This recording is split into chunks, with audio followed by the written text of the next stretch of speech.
సరే prime minister Narendra Modi దగ్గరికి పోదాం.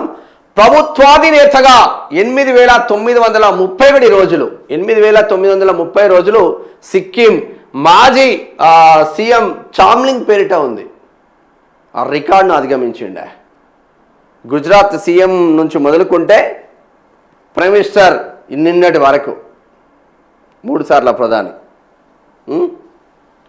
సీఎంగా ప్రధానిగా మోదీ అరుదైన రికార్డు బద్దలు వాషింగ్ అయిపోయినాయి. పోయిగా అత్యధిక కాలం హెడ్ ఆఫ్ ది గవర్నమెంట్గా ఉన్న నేతగా గుర్తింపు. సిక్కిం మాజీ సీఎం చామ్లింగ్ పేరిట ఉన్న రికార్డ్ బ్రేక్.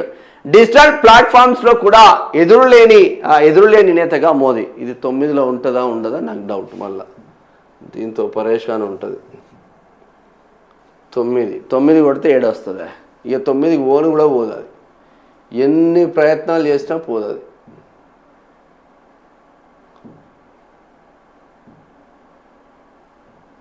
9 కొడితే 7 వస్తుంది. 11 కొడితే 9 వస్తుందా?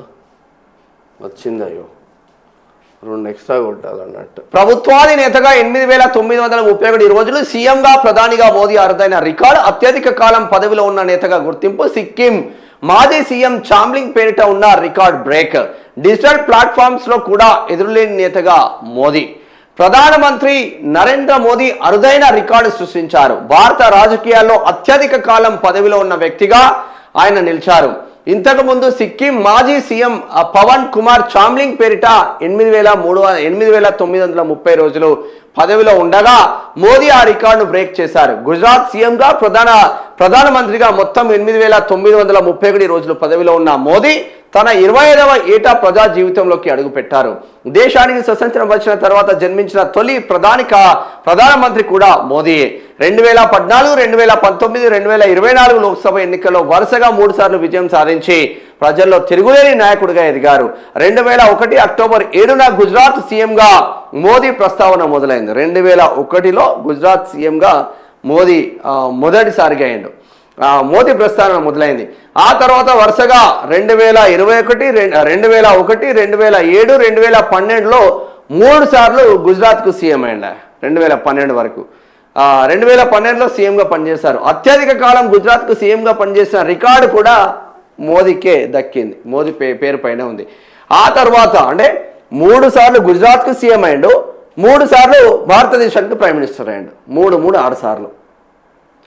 ఆ తర్వాత 2014లో మొదటిసారి దేశ ప్రధానిగా ప్రమాణ స్వీకారం చేసి మొత్తం ప్రస్తుతం కొనసాగుతున్నారు. 2 సార్లు పూర్తి పదవి కాలాన్ని ముగించి వరుసగా మూడోసారి ప్రధానిగా ఎన్నికైన తొలి కాంగ్రెసేతర నేతగా మోదీ నిలిచారు. మరోవైపు రాజకీయాలతో పాటు డిజిటల్ ప్లాట్ఫామ్స్ లో కూడా ఈ ఏడాది ప్రధాని మోదీ రికార్డు సృష్టించారు. ఈ నెల ప్రారంభంలో యూట్యూబ్ ఛానల్ సబ్స్క్రైబర్ల సంఖ్య 30 మిలియన్లకు చేరుకుంది. ఈ ప్రపంచవ్యాప్తంగా కూడా మోదీనే టాప్లో ఉన్నారు. లాస్ట్కు ఆయన సొంత యూట్యూబ్ ఛానల్లో 30 మిలియన్ సబ్స్క్రైబర్స్కు చేరుకున్నదంట. ఏ దేశాధినేతకు లేదే ఇంత పాపులారిటీ. మనం గర్వంగా చెప్పుకోవాలి మన ప్రైమ్ మినిస్టర్ నరేంద్ర మోడీ అని. ఈ కుహునా మేధావులకు భారతదేశం తిండి తినుకుంటూ, భారతదేశ గాలి పీల్చుకుంటూ, భారతదేశంలో వండుకుంటూ, భారతదేశానికి వ్యతిరేకంగా పనిచేస్తున్న కుహునా మేధావులను పాకిస్తాన్కో, ఆఫ్ఘనిస్తాన్కో జర పంపియండి రా నాయన. ఇరాన్కో, ఇజ్రాయెల్కో పంపియండి, ఇక్కడ ఉంచకండి.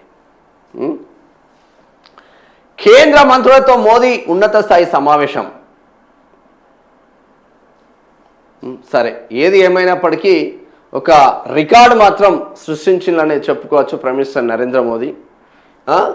ఇక్కడ 8,931 రోజులు 2001లో మొదలైన ప్రయాణం, 3 సార్లు గుజరాత్ సీఎంగా, 3 సార్లు భారతదేశానికి ప్రధానమంత్రిగా, 2 సార్లు పూర్తి స్థాయి కాలం పనిచేసి 3వ టర్మ్ ఎక్కిన ప్రధానమంత్రిగా, గుజరాత్ సీఎంగా కూడా 3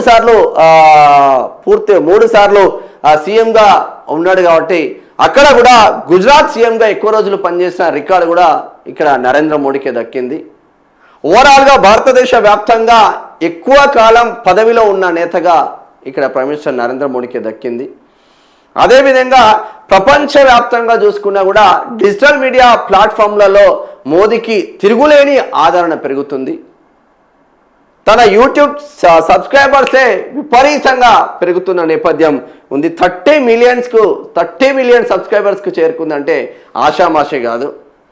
ప్రపంచవ్యాప్తంగా అమెరికా కావచ్చు, ఆస్ట్రేలియా కావచ్చు, కెనడా కావచ్చు, ఇంకొకటి కావచ్చు ప్రవాస భారతీయులతో అక్కడ ప్రోగ్రామ్స్ పెట్టినప్పుడు మోదీకి వచ్చిన క్రేజ్ చూస్తే అక్కడ ఉన్న నేతలే అవాక్కైతున్న పరిస్థితులు మాత్రం ఉన్నాయని చెప్పుకోవచ్చు. మరి నెక్స్ట్ 5 పటాకాలో మోడీ ఏం చేయబోతున్నారు? మోడీ చక్రం తిప్పబోతున్నారా 5 పటాకాలో ఇప్పుడు జరిగే ఎలక్షన్లలో మరి ఎటువైపు ఉంటారు ప్రజలు అనేది కూడా చూడాల్సిన ఆవశ్యకత ఉంటుంది.